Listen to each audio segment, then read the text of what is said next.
only do I think we have the most awesome all 32 pod, the most awesome NFL pod there is out there, I think we have the best music. I mean, who's got better music than us? You come in there, don't you get fired up? I'm ready to go. Yeah, like just puts energy right in me. Mike Giardi, Will Parkinson, another recording of the all 32 pod. It is Monday, March 3rd, 1:30. We thought we'd do a winners and losers combine recap, if you will, although we'll loop some teams in there and some veteran moves that were made. A reminder, this show brought to you by Prizepicks, the exclusive daily fantasy partner of the CLNS Media Network. And Will, I just want to start with a winner, the Rams, keeping Matthew Stafford. I don't know what was going on there, whether they were just playing hardball, and we haven't seen the details yet on Stafford's contract, so maybe he didn't get quite what he wanted. But the best place for him to be is in L.A. with Sean McVay, with that team, which is building in the right way, which is the only team that gave Philadelphia a run for their money in the postseason, played awesome down the stretch, as you mentioned many times. And then for Stafford himself, like the idea of going to play for the Raiders, they're not ready yet. The idea of going to play for the Giants would be miserable. Yeah, and not only do you lose the confines, you also get to play indoors in Arizona. Like you get that whole scenario set up, but that organization is a mess. Who knows what's going to happen with Brian Daboll and Joe Schoen, the general manager? I mean, is it possible that if they start off 1-4, 2-5, whatever, the coach gets blown out? Then if you're Stafford, I've moved my family from the West Coast to the East Coast, and now I'm dealing with an interim coach who's probably going to go look at the kid that they draft behind me in the 3rd or 4th round, wherever they pick their quarterback. And then I'm like, what did I do here? So to me, this made all the sense in the world. I think it's great that both sides worked it out. Yeah, look, I think it made the most sense for him to stay. I get what the Rams are thinking, being, hey, like we've got a system a little bit somewhat San Francisco-ish, where it's like, hey, it feels like everything around, because the coaching staff's so good, because the front office has made so many good moves, we almost feel like it's almost an arrogance of like, and I'm not saying it's a bad thing, but it's like we could plug and play whoever and we could get to Super Bowls. They've literally done it. I mean, in the Niners, same thing. It's like Jimmy G, then it's Purdy, it's Goff, it's, Stafford. Obviously, Stafford's the one, notice the difference. The one of those four that actually won the Super Bowl, had the best quarterback. All that said, I understood the Giants thinking in the aspect of the same way I feel about the Rodgers stuff, where do I think it makes sense? Not really. But do I understand the theory of like, hey, we get lightning in a bottle for a year, it saves our job, we can like reset the clock almost, we have enough young talent, we think that's going to get better, and like you do the whole thing, you convince yourself, and they hired his brother-in-law and the whole thing. If I'm the Rams, though, it seems like based on all the reporting I saw today, and I could be wrong, it's going to be a year-by-year deal. It's like, and that's kind of what it's been with Stafford. If people notice, it's been that way for a little while now, and he re-upped his deal. And before 2022, it was like, hey, at the end of 24 and 25, you have an out. Like, if you want to retire, we're not going to screw ourselves, but we'll get you paid. The Raiders one really didn't make sense to me. There was no, like, tie to Vegas. It's not like the big mark. I know, there was mention of Stafford's wife and her podcast business and like going to New York and the whole thing. And like, I know people kind of come up with weird reasons of right that don't really matter. But again, at least you could kind of see the idea of like, hey, NFC guy my whole career, but I never really was on, I was on the East Coast, I did West Coast, I did, like you kind of can talk yourself into it. It's the right move. The Rams are still Super Bowl contenders. One more good draft, and they find a way to end up with a Devontae type. It doesn't have to be Devontae, but someone in the veteran receiver stopgap next to Puka. I don't know. I'm probably going to pick them to win the NFC West, and maybe they win the NFC. Like, they clearly are the team that plays the best against the best teams all year. They give Philly the hardest time in the playoffs. They give the Lions the hardest time the year before. They won the damn thing, a couple years back. So pissed out of Minnesota, who had been rolling, like Fisk and Verse aren't going to get better, and that young defense isn't going to get better. And Puka was hurt all year. Kyren Williams fumbled every time he touched the football this year. Like you would expect that to not be the same. I don't think Stafford was excellent last year. That's the one, Mike. That's my one thing with the Rams where my only concern is: did they know? Is the back going to be a problem going forward? Is the thumb and the wrist and the headshot? I think that's a great point. And to me, that was sort of what they maybe helped leverage it with him, being like, hey, we know your body and what you've gone through. Like, we'll help you manage it. And we're also understanding, like, yeah, do we want to win every game? Of course we do. But like, if there's a scenario where we have to slow play you a little bit to make sure that in January and hopefully February, you're playing your best ball and you're as healthy as you can be at that point of the year, we'll do that because they have such extreme confidence in McVay has in his system that, oh, if we have to plug in Jimmy for a game or whoever the backup quarterback is, we feel like we can win the football game with that player. So, yeah, it got a little dicey there for a second. I think there were some hurt feelings maybe, but it feels like, hey, both sides just realized this is what's best for both of us. Let's go forward. My question for you. We're going to talk about the draft, obviously. They're sitting to pick, 21 or 22? No, 20, whatever. They're in the early 20s. 24 maybe? Early 20s. Yeah. I think Minnesota's 24, so I guess they're right after that. You're sitting there, Jackson Dart's still on the board. Are you going, hey, we know this kid can't play year one, but maybe he can in a pinch? They're a sneaky quarterback team back half of round one and like stock and stash type of guy. That's the one team, because otherwise, you're going to get a million Matthew Goldens to the Rams, and which does make sense because they need that like vertical deep threat, or you're going to get if Colston Loveland falls, or you're going to get a lot of those, right? Because they tried to trade it for Bowers last year, and looking back, I wonder if the Jets would have taken that deal. I don't know. It was a ton of picks, and they end up with Olu, and it's based on the left tackles, which we'll talk about shortly. Maybe they ended up, maybe they were fine, but the point being, like, they're a sneaky. Do they take a quarterback in round one, and everyone goes, "Oh, what are you doing? Win now window, 2020 Packers," like that vibe. Yeah. In reality, what if Matt Stafford after next year just says, "I'm done. Like it's over." They lose in the wild card round again, and McVay's like, "We got to pay all these young guys.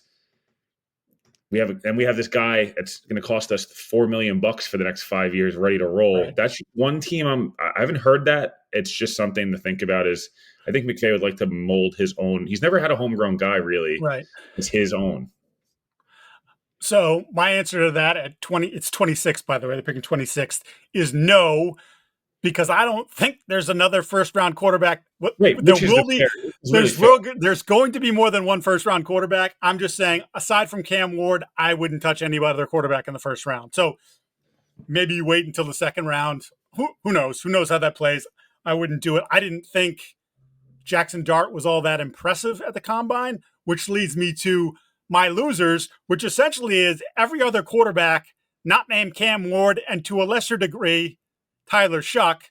But again, Shuck will have his detractors because he's 25 and he's had 9 million injuries, right? Like, so, and again, he's not a first round pick. But to me, the talking to some folks, I don't think Shedeur had a very good behind the scenes experience at the combine, i.e., I don't think he had great interviews. And so between that, the lack of arm strength, I don't know. I think it's crazy, this talk, especially after what happened with Stafford. That was like, Field Yates, and I'm not doubting Field Yates' sources, but like looks more and more likely like the two quarterbacks are going to go in the first 3 picks. And I'm thinking to myself, that's a total force. I mean, that is a total force. If you're Denver and you're picking Bo Nix at 12, I think it was, right? Was he 12? Yeah, it's 12. Okay. Like, again, should he have been a first rounder? Probably not. Or if he was, he should have been the back half of the first round. But you're Sean Payton, you trust your system, you trust the infrastructure of your team. You're moving further away from the Russ Wilson contract. Like, okay, let's just do this, see what happens. I think I can coach this guy up to a good level. He did. Now that guy might be at his peak. He might already be at his peak. But like, okay, the organization is now headed back in the right direction. And if a couple years from now, Bo Nix isn't the guy, but you've built everything else up, you can go back into the draft, or you can go into free agency when you have money again and sign someone. For me, if you're Cleveland, if you're the Giants, and you are not looking at Shedeur Sanders and going, no doubt in my mind, that's the guy. Like, we're going to turn this over, and if he stays healthy, he's our quarterback for the next 10, 12, 15 years, whatever it's going to be. I don't think anyone looks at him like that. I mean, and there are questions about Cam Ward, but the physical skills are such that with the arm, the athleticism, some of the leadership qualities, like, no, he's a dude. Like, if we surround him right, he's going to be a good player in this league. I don't know that people necessarily know that about Shedeur. Remember, 2 things about Shedeur. in talking to people at the combine, and you're sort of going back, I haven't had to study a ton of quarterbacks because it's not what I'm doing in my backyard here. The Patriots don't have to do that this year. Must be nice. Okay, his accuracy, he's a very accurate quarterback, right? And his toughness. What else? He's not a great athlete. Again, I think there are people too, and we talked about this the last episode about the sort of what's happening with the combine and guys not throwing, and did teams really ding them? No, but yes, right? There's that sort of like, dude, if you can throw the rock, like we're not going to look at you missing a receiver because you just started working with that receiver 5 minutes ago and say that's Shedeur. Like, no, we just want to see how the ball comes out of your hand. Are you leading the receiver properly? That's all that matters. And the fact that some of these guys aren't willing to compete, I don't know. Again, not like put it at the front of the do not draft category, but like that worries me a little bit. I think it worries teams a little bit. So I just think it's a real interesting draft in terms of the quarterbacks and how that plays out. Yeah, look, I felt kind of the same way leaving the combine as I did the Senior Bowl. I felt like some guys had moments. You see there'll be a throw or two from Jalen Milroe. You're like, yep, like put it together. There it is. And then there's a couple where you're like, dude, he's 4 yards away from you. Like, throw the ball like a normal person. Like, what are you doing? There's some of that. Dillon Gabriel had a rough day, and I actually don't begrudge him. That's not his game at all. His game is timing, rhythm, throwing to a spot, and you're going to get to that spot. And that's why, like, I know we joke about it, but the Dolphins would be stupid to not take Dillon Gabriel, because the biggest issue they've had the last 3 years is that when Tua is not playing, the style and the system don't match. They've gone with like these like scrambling type quarterback backups. No, Dillon Gabriel steps in, and I'm not sure the level is like that insane. Tua is obviously a better player. I'm not an idiot, but like, I don't know. They'd actually be quite competitive, I think, if Dillon Gabriel stepped in and played 5 games.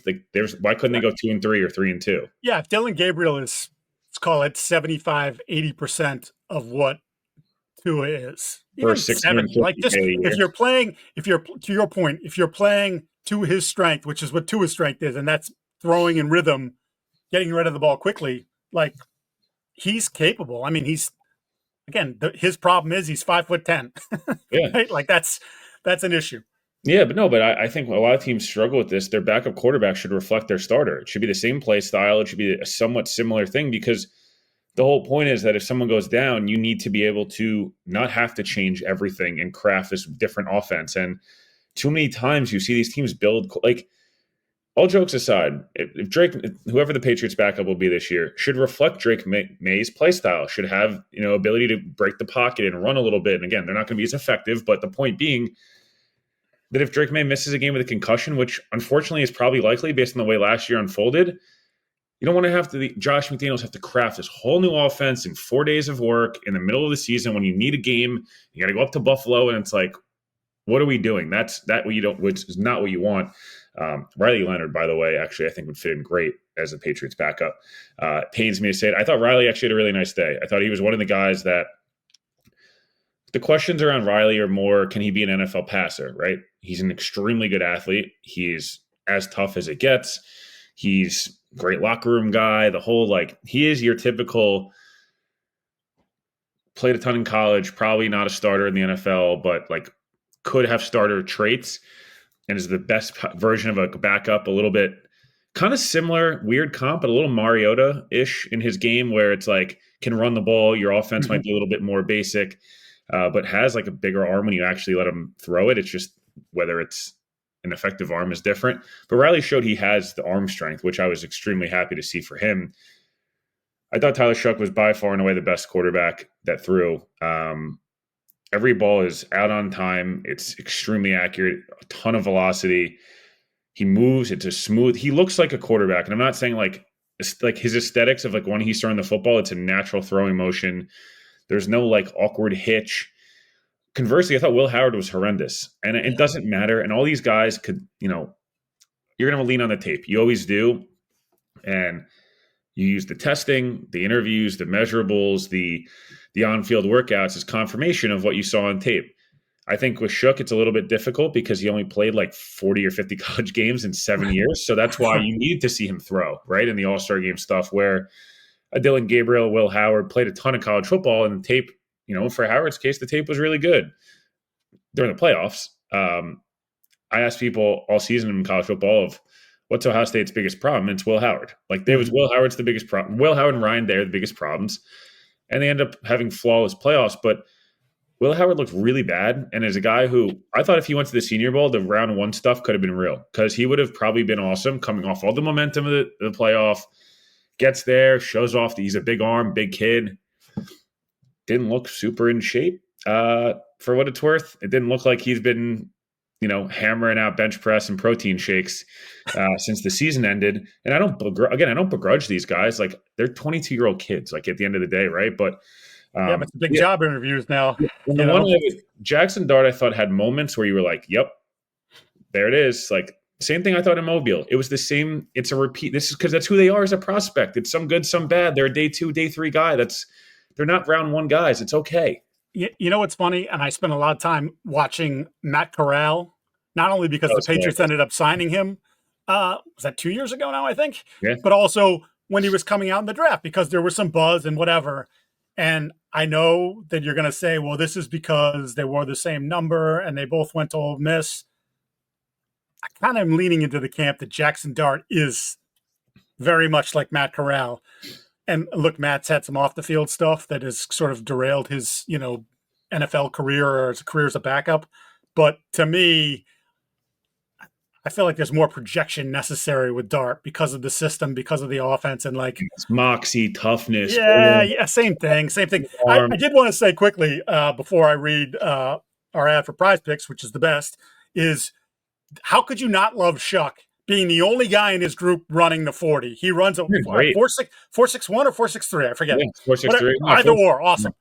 He runs it, hyping up the crowd, going mental. Then he has to come back and catch his breath because there's no one else to run. It's like, hang on a sec. He ran better the second time. Yeah, he did. And like the crowd loved it. The crowd was juiced up for him. Love that. They love it. They want to see guys. Yeah, give me again. He had a line to where the hell did I hear it? Maybe it was with McShay. He said, you can't compete if you don't compete. And you say, is that? No, but like that in essence is what the combine is about, has become about. Like, are you going to compete or not? And he's like, no. I almost lost football. You want me to go do something? I'm going to go do it. And I love that attitude from him. And again, to your point, good showing from him. I mentioned Prizepick, the app, really easy to use. To create a lineup, all you have to do is pick more or less on a few player stats for your shot to win up to 1,000 times your cash. And again, this is real money sports action, daily fantasy sports. Prizepicks offers weekly promotions that can lead to big payouts like Taco Tuesday each Tuesday. A discount select player projections up to 25% to provide even more value for your lineups. Second half of the basketball season is here. Race for the playoffs is heating up on Prizepicks, the best place to cash in on your favorite sports. So just download the app today. Use the code CLNS to get $50 off instantly after you play your first $5 lineup. Again, download the app today. Use the code CLNS to get $50 off instantly after you play your first $5 lineup. You don't even have to win that $5 to get the 50. Prizepicks, run your game. What do you got for me next? Yeah, so I'm going to go. I'll start with the receivers. I felt like I'll go winner and loser. I think Matt, I don't know that I see 4.29 on tape with Matt Golden. Excellent point. Wrote that in Boston Sports Journal last night. Like, awesome time. Not necessarily sure it dovetails with what you see on tape. A little bit of a red flag. It's always the quarterback after you stop playing that rises up the draft board, and you're like, well, we didn't talk about this guy on tape all year, Zach Wilson, and that always gives me a bit of pause. I always get a bit of pause when a guy runs a time, conversely, one way or another, that does not feel like his tape. I think Matt Golden's a 4.4 guy, and I know people are going to be, 4.29 versus 4.4, same thing. No, it's a difference. And Matt Golden ran the fastest time the entire combine. That to me was not what I saw on tape. I thought he's fast. He's a really good vertical threat for sure. And we've been talking about him as a first-round pick now for the last month. Somewhere between 25 and 45, depending on how it went. People have gotten now into the first receiver off the board, which to me feels like we're relaxed, in my opinion. I thought Isaiah Bond. This is a big takeaway, and I'm being so serious when I say this. By the way, my whole take on the tush push, someone's going to get hit in the head thing. John Lynch said it himself. So some people were like, hey, you're claiming for people to get injured. John Lynch at his own presser said it would have made me question and made me think about doing stuff that I wouldn't have been proud of. So just by the way, I didn't make this up. John Lynch, the GM of the 49ers, said it himself, which I guess isn't a compliment watching John Lynch having played, towed the line of what's dirty, what's not. But that whole crew, him, Rodney Harrison, there was a whole bunch of them. If you're going to run a fast time, I like the confidence. I like the bravado. It should have just been like, hey, I'm going to run fast tomorrow. I feel good. I feel good about my training. I know I'm the fastest dude in the draft. There are all these different things. But to say you're going to run a 4.1, which is a stupid time. The only people that we know have ever run that are three guys, and we have no confirmed video of it, which is Dion, Bo Jackson, and Joey Galloway. Joey Galloway apparently ran the fastest 40 ever in the 90s in his pro day, or the 80s. He ran 4.18. Again, which we have no evidence of. So, unless you were there, we have no idea. Right. To then run 4.4. Again, 4.4 is a great time. Would have felt good about it. Don't love the player in general. I think he's a late day 2, early day 3 guy, but like not yapping is free. As two guys who yap for a living, like it's free to not talk. I promise you. And just you got to back it up if you're going to talk like that. You just have to. And it's a crappy thing. And like that and Tez Johnson, like. You wait even less. Tez is nuts, man. Some of his testing numbers, I mean exactly what it shows.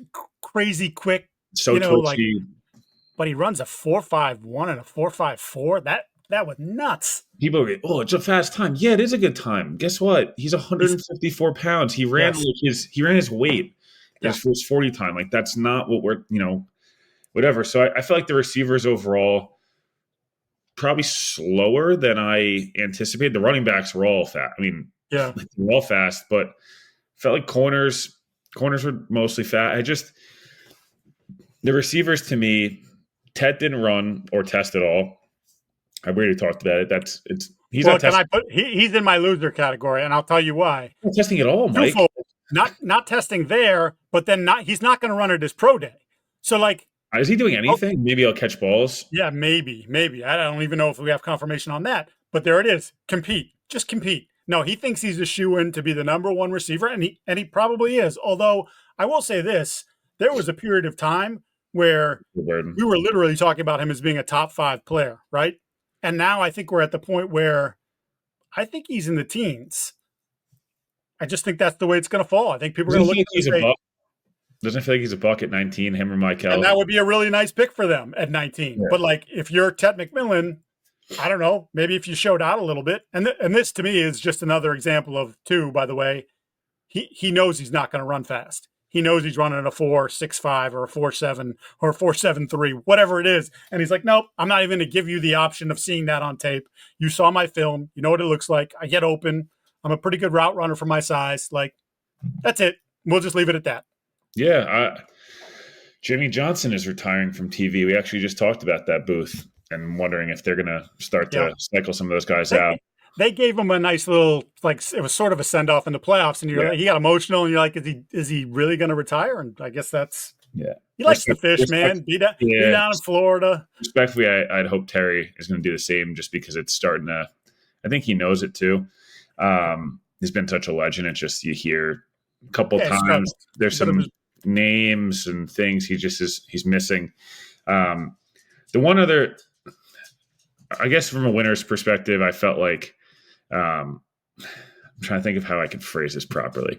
Mason Taylor, as much as this is going to go against everything I've talked about the last 2 episodes, Mason Taylor didn't test at all. But the way he looked on the field catching passes was so natural. He moved so well. Yeah. Fluid mover, natural hands, just an ease and smoothness to his game. Weird comp, a little Dustin Keller-ish, if people remember, from the Jets. He was a first-round pick out of Purdue.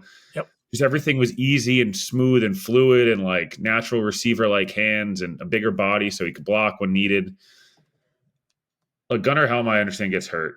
I would like to say I didn't think he was going to test great before he got hurt, so I'm a little perplexed why we're all like acting like he was going to run 4.4. And lastly, before I let you hop in here, Harold Fannin, the numbers aren't bad. They're like some good numbers, some bad numbers. I've now seen him mobile. I've now seen him in just the shorts and t-shirt, the underwear Olympics. Yep. Him trying to move and cut after that gauntlet looked like a freight train. Brian Cashman used the term battleships take a while to turn. Watch him versus Mason Taylor, similar size profiles. I don't know how you talk about Fannin as even a day 2 guy. I'm sorry. I think he's like the most classic. You take him on day 3, he can play for you, and maybe he turns into Isaiah Likely as his ceiling. But man, watching him move like that was a little ugly, Mike. I got to be kind of runs like a duck a little bit too. There's a weird thing going on there. It's not like my guy Thomas Fedone from Nebraska, who, as I mentioned, looks like he's getting electrical shocks in each leg at a separate time when he's running. Although he ran a 4.7. Just put it out there, my guy. I wanted to stick with wide receiver. I'm actually glad you brought up the gauntlet drill, because if you watch Jaden Higgins and Jaylin Noel, both Ohio State guys, there's something in the water in Ames. I thought both of them had really good combines. Noel in particular, and Noel has been I like them going into the Senior Bowl. I thought he was actually, and now Jack Beck had an awesome Senior Bowl week, but I thought Noel, because of the speed, is the better prospect. And then I think you saw it, he ran the 4.39. But those two guys in the gauntlet drill, Noel in particular, like racing down the line, like staying on his feet. It's one of the things I noticed about the Senior Bowl too. He would almost catch the ball and be turning upfield in the same motion, which, you say can be dangerous because you got to make sure you have the ball secure before you run. But it felt like he's got that down. He understands that. And so he turns himself into a yak guy immediately. And 194 pounds for his size. You're talking about a slot receiver with a little bit more power. I feel like you can find slot guys littered throughout the draft. But to me, I don't know. I mean, we'll see. I think he's a top 50 player in this draft. And I think to me that his testing, the explosion was awesome. Just like vertical, broad jump, all those things. And I didn't love Higgins at the Senior Bowl. I mean, he's smooth. I liked him better than Jalen Royals from Utah State, who also has a lot of, sort of in that same area. Yeah. Buzz. But you watch him in the gauntlet and how he moves. And, he's someone who's known as having the ability to be press man. He's got a lot in his bag, getting off the line of scrimmage. Ended up testing, I think, better than I thought he would at his size. And Tet's going to be the first, but of that next tier, or maybe Golden does slide in front of him, but of that next tier of receivers, I think Noel and Higgins made real strong conversations, depending on what you're looking for being at the top of that next group, ahead of guys like Royal, whoever else you want to talk about. I thought Higgins solidified as a top 50 pick. He's probably the best true. I don't know that I don't like him better than Tet as we sit here today, only from the aspect of that's probably crazy, but at least they're not in the crazy. They're not exponentially in a different conversation. And if Higgins is the athlete we just saw, you can see the upside of hey, you can see it a little more. If Tet's really the athlete that it also seems like he might be, it gives you just a little bit more pause. And based on where they're being taken, if you take, you're the Patriots, you're the Jets, these other teams that'll be in the late 30s, early 40s, you got to at least think, hey, I don't know, do I want I can get a true X here, free up Garrett in the slot, or if you're the Patriots, depending on who you bring in, the Patriots don't need more slot guys. And I mean, other than Restrepo, who's obviously a lock to be a Patriot. I don't know. I thought I was intrigued at least by him enough to go, hey, let me reevaluate. Is he a top 5 receiver in this class? Along with, I think Ibuka is going to end up being receiver 1 for me. He's just so I don't know. His floor is so high. His bad years are going to be 60 for 800. You know what I mean? It's not nothing insane. Burden I thought was faster than and bigger than in a good way. I think he was he showed more. Mm-hmm. Mike, the two guys and who had the best days of anybody over the weekend. We talked Shamar Stewart a little bit on Friday, but Shamar Stewart and Nick Emmanwori out of South Carolina. he's not Cam Chancellor, but a lot of that same like way too big to be playing safety, but also kind of just awesome to watch run around and freak athlete. Do you think he gets in the round one? Because to me, that feels really aggressive, but also when you test like that, it's hard not to. His tape doesn't necessarily match up with the stuff that you saw on the testing. Yep. But if you talk to people about where he was a year ago, if you watch that tape versus what you see this year, there was considerable improvement. So now you're thinking like, are we in the league? Or do you play him as like that, what Jamien Sherwood's turned into? He's a way better athlete than Sherwood, but like, could you see someone saying, "Hey, let me put 30 pounds on you, Fred Warner-ish, 20 pounds, and just have you kill people"? Or like, I don't know if I love that though. Like it could. No, that's what I'm saying. Like, I'm wondering if you just at 220, 225, if he's just Jamal Adams box, you're strong. Like, what if you're the Bills? We know how the Bills like very clear, distinct rules for all their guys. Like this is what you do. This is what you do outside. You're the strong safety, dude. That's your role. You're going to be closer to the line of scrimmage, and we have Teron Johnson that would deal with the slots. You're just going to be dealing with run game, tight end, helping out. Like I don't know that like you're and look, the Bills obviously have had a type 2 where they like to build up their defensive line, and this is a good draft to build up your defensive line. But maybe you say, well, if we're going to be staying at the end of round 1 and not trading that pick and another pick for Myles Garret or a pass rusher, like do we go Emmanwori in the first round and then take our defensive lineman in the second round, which again, we've talked about how deep the draft is.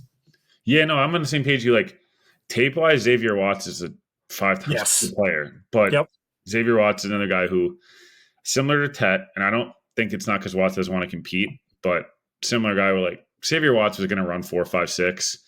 And it's fine. It's not the only indicator. It's miles per hour. Everyone learned their lesson with Puka and Larry Fitz and all these guys where Kyle Hamilton, remember we talked about Kyle Hamilton coming into that draft. He was like one of the top 5 best players, but then it was like, I didn't run great. Yeah. And it's like, you got to use them in a specific role. You just have to know your players. And again, good teams will find roles for these guys, but it's always a red flag. Like Caleb Johnson, for example, right? He runs 4.57, 4.56. Mm-hmm. Caleb looks like a 4.56 guy on tape. So it makes sense. Hey, he's not a home run hitter. He can hit home runs if he like, you know. He weighed the most. Yeah, he's a 227 or something like that. Yeah, like Amari and Hampton, like he looks like a 4.47 guy. Like again, a lot of these guys, it's confirmation again of what you see. Shamar looks like a freak athlete on the field.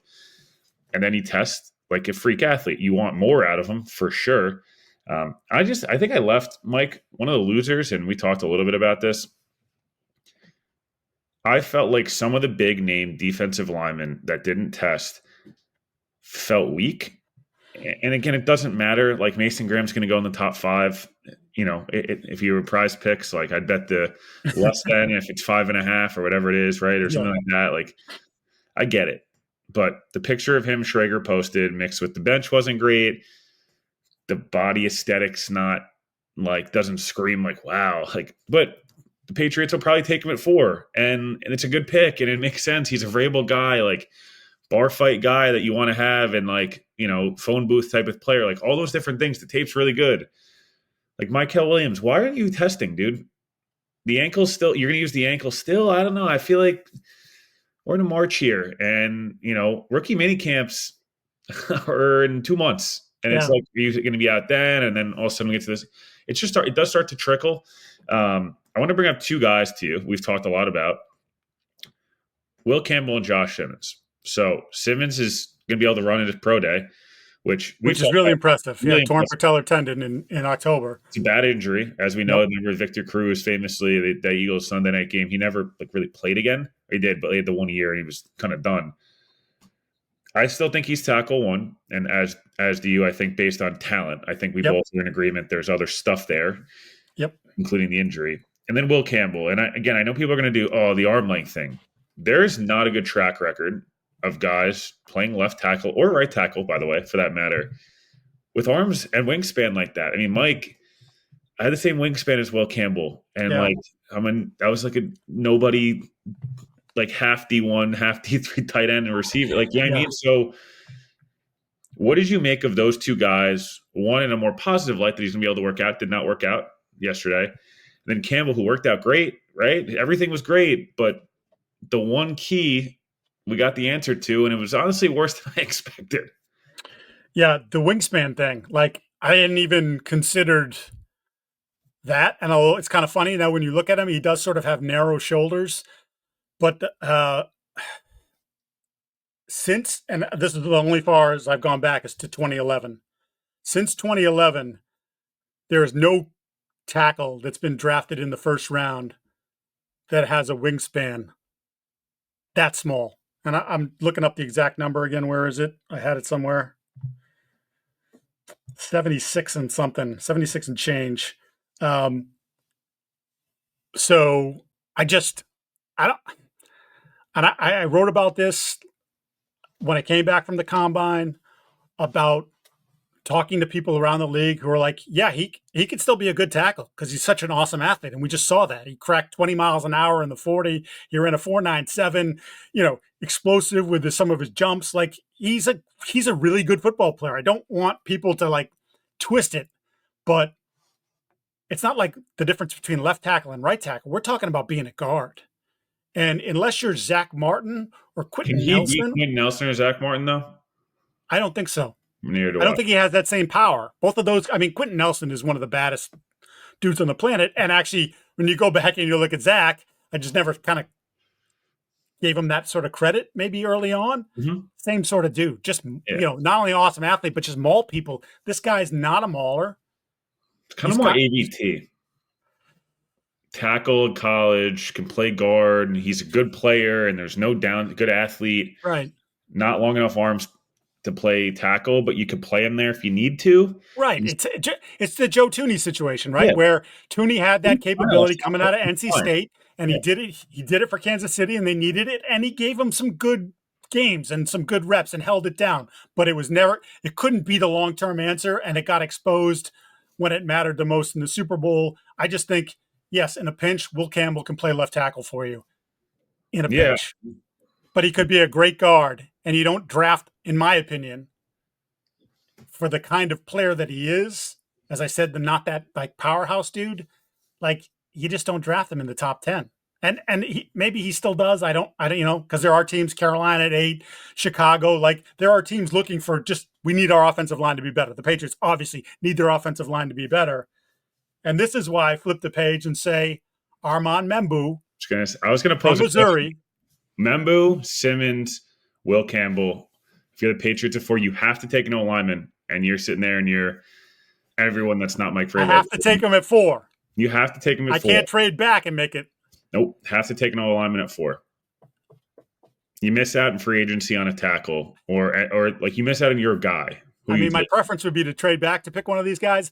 But if you're telling me for the purpose of this exercise, I can't move, then I'm taking Membou. Aggregate this. Then I'm taking Membou because his tape is awesome. I had someone tell me his tape was as good a tackle tape this year as you're going to find. Again, he's a right tackle, and because he's got longer arms than Will Campbell, he's over 33 and change, but he's only 6'3", 6'4", so he's a right tackle. But I feel comfortable between the health and the tape that he's going to be my starting right tackle from day one. By the way, he's only 20. Simmons is still my favorite tackle prospect, but just based on the patellar tendon and some questions about, again, that just some personality stuff that they're going to have to suss out.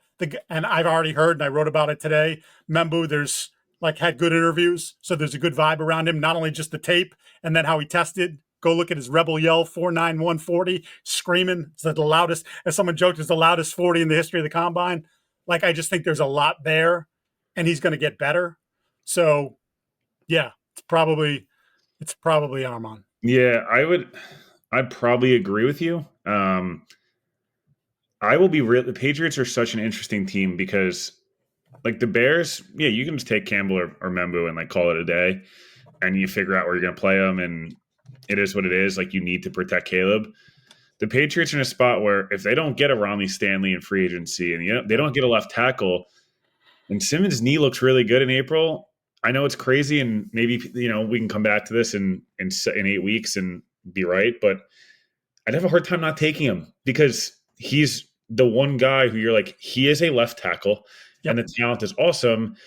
And if we're as good of a staff as we think we are, we'll get the best out of him. Vrabel, the one thing I think you feel good about is the clock stuff and timeout usage and like all that stuff, and then getting the most out of the AJ Brown high variance character guy, Jeffrey Simmons. Like he got them to play hard every game and kind of not be some of what they do at times where they're a little hard to deal with. I'd have a lot of risk taking a Simmons at 4, the way I'd have a lot of risk if the Jets take Shamar Stewart at 7, but you'd say, hey, I'm going to bet on the staff, the talent, the athleticism.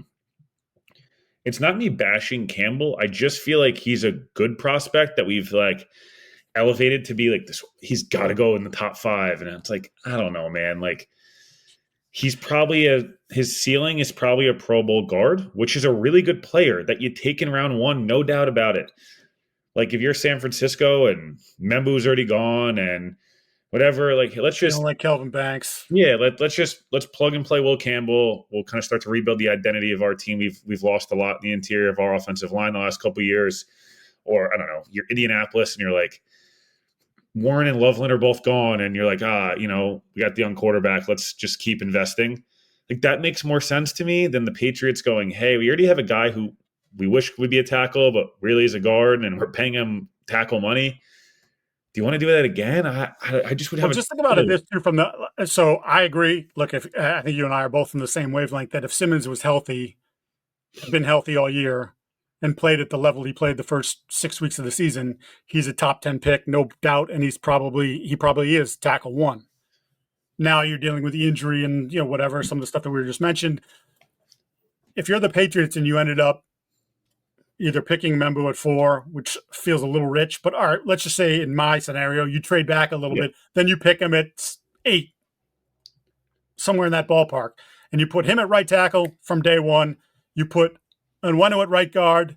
David Andrews coming back from the injury, highly motivated. You expect one more year out of him before maybe he heads off into the sunset. You have like 5 different guys that you could try at left guard. Cole Strange, your former first-round pick, who just came back late in the year. Layden Robinson could make the move from right guard to left guard. Whatever. You City So, who had a terrible year last year. But you have options there. And then you should be able to find at least a competent NFL starter at left guard.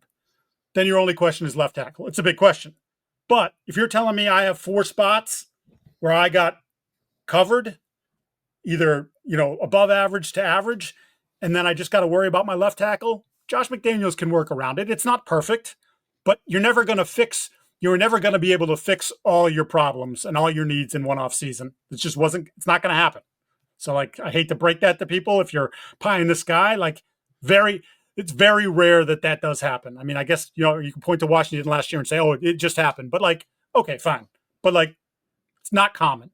But you can go a long way towards setting yourself up for the future if that's how you execute it and feel pretty good about, okay, we can make this work. I always feel like you can work around one bad offensive lineman because you can chip, double, etc. Quick game, roll. Your mobile quarterback. Now you can go to the opposite side, roll out, those sorts of things. So I think Membu's just had an awesome run. I wish he would have. The Senior Bowl stuff was a little unfortunate. Yeah. He's made up for it. There was whatever. I'm not going to get into it, but I would say the couple other things that kind of crossed my mind or heard over the last 72 hours ish in Indy and leaving Indy. We obviously saw the Deebo Samuel trade. Yep. My quick 2 cents on it is it's a big win for San Francisco. Never should have paid him. It is what it is. Turning down 10 overall from the Jets is just unforgivable looking back. If you're the Jets, in a lot of ways, are you dancing saying, damn, we could have had Tyreek or Deebo, but outside of one Tyreek year and the headache that he's become and what the Jets ended up being of a headache, getting Garrett, Brees, and Jermaine instead of those 3 is probably feeling pretty decent. I would say for Washington, low risk. You have the money. It's a 5th-round pick. He kind of fits what Cliff wants to do. And can you get 10 good games out of him? it's really what you're asking for, and he's going to be going after the year anyways. The other two, Darius Slay cut, I don't think that's a big deal. I do think, though, he probably goes back to Detroit and Carlton Davis leaves. That's my 2 cents. That's what I would think happens there. And then lastly, Myles Garret and TJ Watt both feel like they get traded. I don't think the Steelers are going to pay TJ Watt. Maybe I'm wrong. They're usually a team that's a year early, not a year late. And TJ feels like it could start to get late earlier. Is he's 30? I'm double checking his age. He's making $34 million, I think. Yeah, he's making a lot of money, and TJ's still a great player, but starting to be every year, it's starting to be a shoulder and a chest and a leg, and it's like every week you're like, doesn't practice, and he's kind of gotten to that point, which is usually like 18 months before it totally falls off a cliff. That's usually how the NFL works. It's like starts to go from not practicing to not playing every week. Yeah, this will be his age 31 season. Yeah. His base salary is $21 million, $7 million signing bonus. So he is on he's $30.4 million against the cap. Right, which means there's not. And it's the last year of his deal. I wonder, speaking of Washington, if they miss out on Myles Garret, because it seems Diana pretty heavily hinted that Philly's all in. Can we talk about that? The moment that came out, I was like, Philly, right? Don't you feel like that's Howie Roseman music? You hear the Howie Roseman music, Josh Sweat, Darius Slay, they move on. They probably let one of Bond or Becton go. Mm-hmm. They trade Bryce Huff, and they bring Myles Garret in to go opposite Nolan Smith and the whole crew. The reason I say that Milt Williams will leave because there's no way they're paying him. Yeah, there's going to be a crap ton of money for him. The reason I say that is if Washington sits there and goes, oh shoot, we didn't hit on Myles. Do they sit there and go, we'll take the TJ Watt flyer and say, can we get 18 good months out of him? And we'll match your Myles Garret with TJ Watt, and we'll import the two best players in the NFC North or the AFC North on the defensive side of the ball, put him in the NFC East, because that's probably what I would be doing if I'm Washington, saying like, we have the cap space. Now's the time to just like Ertz will probably be back. Again, we'll see with Bobby Wagner and those guys, but they feel like the team that all offseason, even with Deebo, and they think they paid Deebo 16, and they're just a team is like, they know they got to catch Philly, and they kind of have this window to do it. Do they get crazy and say, well, we'll give up 20 or we'll give up 29 or 30 for TJ? We don't really want to, but we'll do it. That's just one that kind of came to mind. Someone suggested that to me, and I was like, huh. Myles Garret. I want to give you one more little NFL note before we head out the door. And that is my buddies at the Boston Herald, Andrew Callahan, Doug Kyde, reported that the Patriots and I had a bunch of different names linked to the Patriots from the thing that if you read at Boston Sports Journal, Jamien Sherwood, who happens to play for your New York Jets. And to me, it immediately rang a bell because I thought to myself, the way Vrabel wants them to play defense, he wants to be upfield penetration. He wants speed at the linebacker level. And I thought to myself, and even though David Long is a smaller guy in terms of at least height than Jamien Sherwood, sort of the same kind of could run sideline to sideline like a boss. And that's not a name I had heard, but I trust those guys reporting. What's your sense about the Jets, their interest in retaining Sherwood? To Sherwood at this point now, we're 7 days away from the start of free agency. Is that something, hey, I got this far, I need to look and see what's out there before I decide, that I'm going to sign something with the Jets? I think there's a good chance it could get done before free agency. I think the Jets know if he gets to free agency, he's gone. A little Bryce, not the same way as Bryce Huff, where Bryce, I think, knew he was gone once mid-season, they didn't extend him. Right. This feels like great business by Woody and Joe Douglas. This is more of Jamien likes being here. He likes playing with Quincy, and I think he likes the guys, and like there is something to that, and he likes the New York City lifestyle and the whole, like, all of what it brings for him. He's a team MVP last year. He's a homegrown guy. They like him. They want him back. I think they've made it clear to him, and I think he's made it clear to them he'd like to return. The big question around this is going to be Quincy Williams, because Quincy signed a glorified 3-year, $18 million deal 24 months ago.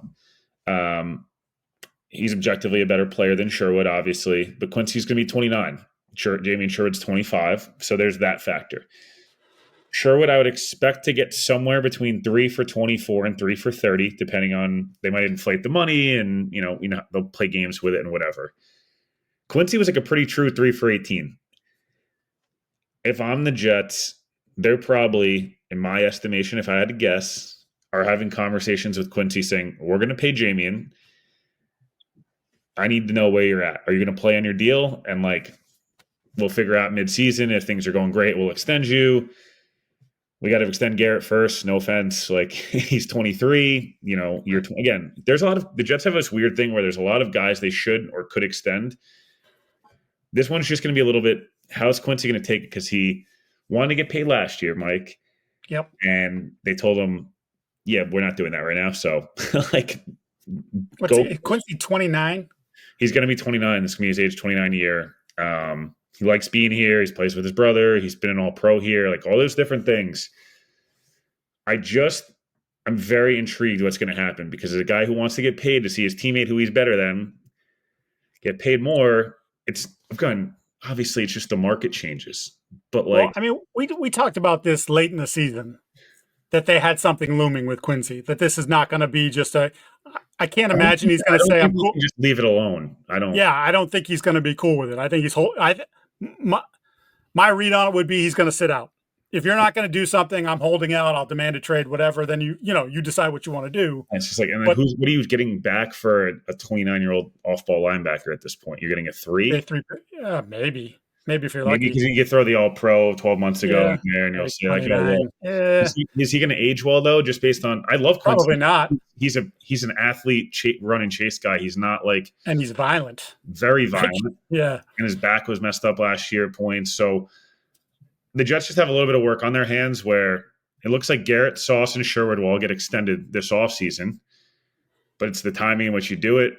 They have a lot of issues only from the aspect of this. And I think the Bengals will go through this. If you're the Bengals, right, and you really want to keep Tee Higgins, which I think we've both agreed they've said they do, but none of their actions have indicated they want to. You got to do it at some point. At some point, you cannot let Garrett Wilson get paid before Tee Higgins because then the Tee Higgins number goes up, right? If you're the Jets, Stigley's going to get paid. I'd heard a year ago he wanted 4 for 100. He's going to probably get 4 for 100. There's not really much to do there. It's just he'll reset. Surtain was 4 for 96. They'll go to 4 for 100 because that's the way the market works. If you're the Jets, why do you have to get caught in 4 for 105? Why can't you do 4 for 100 and then let the Texans go 105? Patriots are going to have the same thing with Gonzalez in a year's time where it's don't get beat. Why do these teams do this? Look at the Eagles. Look at the Braves in baseball. Look at some of these other teams that, how can they afford all these players? It's because they do their extensions before the market gets set. You just go back to what the Bengals have done in the last 12 months. You want to talk about screwing the pooch. Could they have gotten Tee Higgins last year instead? Here's the franchise. It's $21 million. So here's what we'll do. We'll do 3 years at $60 million, 48 guaranteed. Would he have taken it? Yeah, he'd have taken it. I think 100%. And then look at what it compares to, months later, Ayuk gets his, all these guys start doing their deals. And it's I'm underpaid. Well, so what? You signed the deal. Same thing with Chase. Yeah, Justin Jefferson gets his deal. Okay, just throw $1 more on it because he wants to be higher paid and he's your guy. What are you going to do? Just give him the $1 more. Instead, you wait, and now you're talking about $40 million for Chase and maybe $35 for Higgins, which is insane. Because they could have $130 million in 3 players for the Bengals would be. Oh, and don't forget they want to re-sign Mike Gesicki. Oh yeah, I've heard that. There's some weird ones, Mike, that you hear. He's going to be a $7 or $8 million tight end. Everyone I asked about the tight end market, and we can finish with this, but everyone I asked about the tight end market essentially said Juwan Johnson's probably number 1 on the market. Mayer's the number 1 guy in the trade market. Although Mayer, I feel like you're doing a little bit of we like this guy in college, which always scares me because having just gone through the Javon Kinlaw, Solomon Thomas experience, sometimes it hits, right? Sheldon Rankins was, we liked this guy in college. He was a first-round pick, and we saw flashes when he was younger before the Achilles. The Jets went with it, and it worked. It was a great value signing. Got 2 good years out of him. Then you go to Kinlaw and Solomon Thomas and these other guys. I remember the Jets did it with, who was the Mo Claiborne. oh, we liked him in college, and they end up being pretty bad. I do worry with Mayer. Like, is Mayer just fine? Right? Like, I don't know. Right, hard to know. Like this year, he had the personal stuff, had to step away from the game. Not sure. Like, I don't know that there's been any reporting on that. And look, it's personal. If he doesn't want to share whatever was going on, the team let him, deal with what he did. Like, so I don't even know. Like, if you know where, I know he came back. I just don't know if you know where his head's at and what's going on. Like, you would have to do really good research. I mean, that was a guy who was like, we would talk borderline first round pick, ends up going early second. I mean, what could they trade him for now? They're not. I mean, a fourth, fifth. It's probably a day 3 pick at this point because there's no NFL production there. Yeah, there's not. And then it's just I look at like I said, there's just those. Gesicki will get re-signed. It feels like Juwan Johnson. Does he go to Denver? Does he come back to New Orleans? He was a Sean Payton guy, obviously, and is that the spot for him? Payton's made it very clear he wants a pass-catching threat at tight end. Tyler Conklin has got interest from a bunch of teams. I can tell you that the Jets would like him back. I think teams like Tennessee, New Orleans, Denver have all shown interest, and it's just like that's not a strong class. So it's a really strong draft class. Right. As we mentioned, if Gunnar Helm's not quite the guy people thought, and Harold Fannon's not really quite it becomes even more imperative, Mike, do people just overdraft Loveland and Warren and Mason Taylor and Arroyo? Like, do those guys does it almost work the opposite? And I guess we could just keep talking, but does it almost go the opposite where usually when there's a really deep class, guys go later than they should, right? This almost feels like it's a really deep class, but there is a gap to me of who's the NFL starter, like really good starter versus a fine, a jag, if you will. Do like Mason Taylor go in the top 50 in Arroyo? Like, do those guys get pushed up and all of a sudden we're talking 4 tight ends in the top 50 and then there's a gap and then it's like a fall off? Is that what happens? I don't know. It'd be weird. It sure would be nice for Arroyo once again to work out. He get nicked, like this is his thing, right? And he gets nicked up. What do we? He gets nicked up at the Senior Bowl, then can't work out at the Combine. By the way, shout out to Terrence Ferguson. Terrence Ferguson, the other one, yeah, awesome from Oregon. He was again compete to compete. He competed. He showed out. He improved his stock. I don't know if for you, it's the top 5 for me. Yeah, I like Helm a lot. Obviously, the testing was a mess. If you saw the picture of his ankle. Like, I can't imagine actually seeing the picture of his ankle that he's probably working out at the Texas Pro Day now. So, like, you're going to have to just lean on the tape and trust your eyes of what you saw in the tape. But that now feels like instead of a top 100, he's probably drifting rounds 4 or 5 at this point for based on, and again, he's got the excuse. He literally, second step in his 40, I actually thought he blew out his knee. He rolls his ankle, gnarly ankle injury, and then just didn't tell anybody. Tested terribly. Shout out to him for at least competing. Yeah.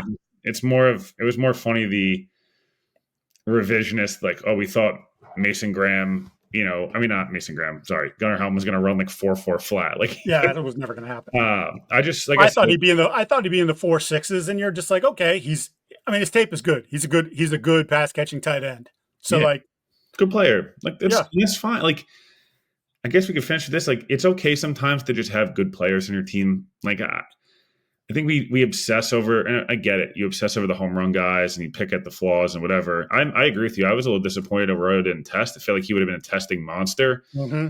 And it's a bigger conversation for us to have in like May or June when OTAs and stuff are over before we do previews. But the agent whole influence in this draft process has become it's difficult to eval out of these guys. I don't think it helps them. Sure. If you want to do the Ted McMillan shouldn't run a 40. Yeah, sure. I guess I get it. Right. Or, this guy doesn't have to run. Would it have really hurt Cam Ward to go out and just sling the football? I'm not asking him to run a 40. I'm asking like, dude, if it's not going to punish, teams are saying they're not going to punish you for throwing badly. Didn't you want to just lock yourself in at 1? Yeah, I guess I have less of a problem with Ward because I just think he knows he's won. Again, I have more of a problem with Shador. Just freaking throw, dude. Go throw. Throw behind Dylan Gabriel, dude. And it's okay. Right. Everyone's we would have been there's all this, there's all that Senior Bowl buzz about Jackson Dart, and now there's Tyler Shuck, and like your arm's not Tyler Shuck, but like go out there and throw with Dart, and show everybody that you're better. Just do it. Like, and again, to your point, like everybody's not going to ding you if you're not connecting on all your passes. Now, people at home do, but the scouts aren't because, again, they know they just met this guy 3 minutes ago. He doesn't know how he runs the route. Like, he could tell him what to do, but, like, then doing it in practice is a totally different thing. They're unfair. And anytime you see a guy say they're not testing, don't you just assume they would have tested badly? Yeah, every time. Even Travis Hunter, right? And I know I'm going to, oh my God, I'm not criticizing him. Sure. His presser sucked.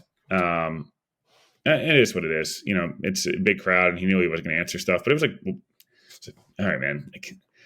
Next questions. Yeah, right? It was like, it's just, I don't know. It was a whole spectacle and circus. It was pretty annoying. But I would have loved to see a short shuttle, 3-cone, do something, broad or vert. Like, you are an incredible athlete. We've seen it.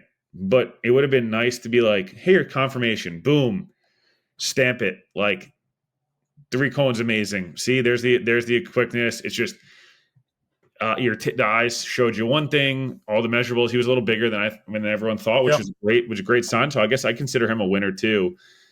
But I don't know. I just, old man on the stoop, the whole thing. But anytime I see that, I'm just like, were you going to run 4.5? Is that why you didn't run? Like, unfair, because he probably would have run the 4.3s and it would have been amazing. But again, I just like, why isn't Ibuka running? Like, I don't know. At some point, like, just can these guys just run? I know it's like such a whatever, but it's so fun to watch these guys compete and really truly compete. It's disappointing, I guess. I'm fine with being the old man on the line because I am the old man yelling at the cloud. But like, I want my guys to compete. I do, and it's like I said, I don't, whether it's subconscious or conscious decision. Yeah, if I'm sitting there looking at two prospects and I like this guy and I like this guy, the tape's the same. Well, that guy competed in the combine. That guy competed in the Senior Bowl or Shrine or whatever. This guy sat it out. Because why? Because his agent told him? Because he thinks he's better? Whatever it is, with the advice he's getting, or he knows, as you said, I'm not going to test well. That's like, okay. Like, I'm going to put that. That's somewhere on my list of pros and cons. That's in the con. Yeah. And the pro if you test, con if you don't. Pro if you compete, con if you don't. And fine. That makes me an old bastard. I'm willing to be an old bastard. I'll finish with this, Mike. I'm just looking back. 2018, I apologize, the combine. Of those first round guys, Josh Allen did everything. Yep. Still won the first round. Sam Darnold did everything. Still won the first round. Lamar Jackson did not, but then did everything in his pro day. So he still tested. Baker did everything. Rosen did everything. I just look back and none of those guys tested off the charts. Holy crap. Right. They all went there and did everything and met with everybody. And those guys have figured it out. Most of them, Rosen didn't, but whatever. My point being, that was this loaded group that all of those guys could have said, I'm good. They were all jockeying for position and they were willing to put it on the table and say, this is what I got. Lamar didn't run the 40. He was like, I got to defeat the token stuff that was coming out about Lamar. And I actually applaud that in some senses because he was like, I can do everything else too. Yeah. Just didn't lastly, why didn't Jalen Milroe run? You thought he would have absolutely Nobody else was running. You were the spectacle in a sense. And not to say whatever, but he would have run the 4.3s and we'd have been like, oh, he's faster than all these guys that were talking about running 4.1. Yeah. And there would have been some buzz leading up to it. And then instead it's like, you're not I don't think you're going to prospect to just say, I'm good. Again, whatever. It doesn't matter. I don't think he is at all. We totally got old man bastard here waving at the clouds. He is Will Parkinson. I'm Mike Giardi. That's going to do it for this edition of the All 32 Pod. Thank you for being with us this time. Liking, listen, subscribe, do all the things you can do. You get the podcast wherever you get your podcasts. Leave us a good review. We would appreciate it. And we will see you at the end of the week as we continue to go through. I'm sure there'll be more combine fallout. There'll be more moves, and we're getting closer and closer. It's going to be the crazy time for free agency, the legal tampering. Bengals officially tagged Tee Higgins as we log off here. There you go. They gave the second tag at $26.2 million per year. Again, I gave you the financials. 3 and 60 would have got it done. Maybe 4 and 80, but Tee Higgins 4 minutes ago tag. He did. He said he was going to tell us before anybody else did. Thank you, T. All right. I'm sure we'll talk about that as well later in the week. Thanks again, and we'll talk to you soon.